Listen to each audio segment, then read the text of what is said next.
regarding sa end times. Ang mga panahon na ito, tayo na ay nasa end times. At ang panahon na ito, tayo ngayon ay nasa panahon ng mercy. Ito sabi kay Sister Faustina, our Lord has granted a period of time for people of the earth to convert before the terror strike. A grace of His divine mercy. Ano ang ibig sabihin? Dito sa message kay Sister Faustina sa divine mercy ng ating mahal na Panginoong Hesukristo,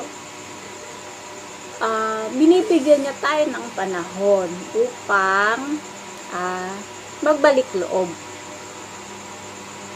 Dahil ito nga, diba, lahat ng 10 utos ay wala nang natira. Hindi ba? Lahat na nagawa natin, na salansang na natin.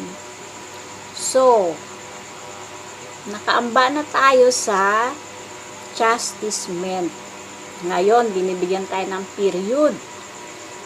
period ng pagbabalik loob. Parang ano yan, di ba? Sale, mahilig tayo sa sale. Ayun, ganon. Kung may 3-day sale, nandyan ka sa 3-day sale na yan. Punong-puno ang mga mall, di ba? Ngayon, ito ang ibinibigay sa atin ng Panginoong Jesus. Binibigyan tayo ng panahon upang magbalik loob. At pagkatapos, ang panahon na ito ay hindi forever. At pagkatapos ng kanyang ocean of mercy, ay kasunod ang chastisement. Ayun. Ngayon, mamimili tayo.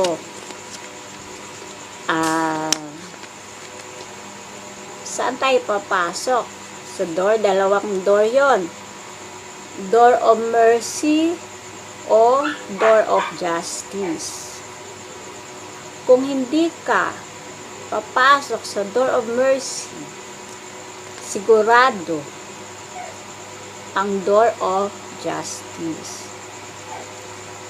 Ayun nga, binibigyan tayo ng panahon upang magbalik loob. At hindi rin para sa atin, ipagdasal din natin ang kapwa natin na hindi na rin nakakaalala sa Panginoon.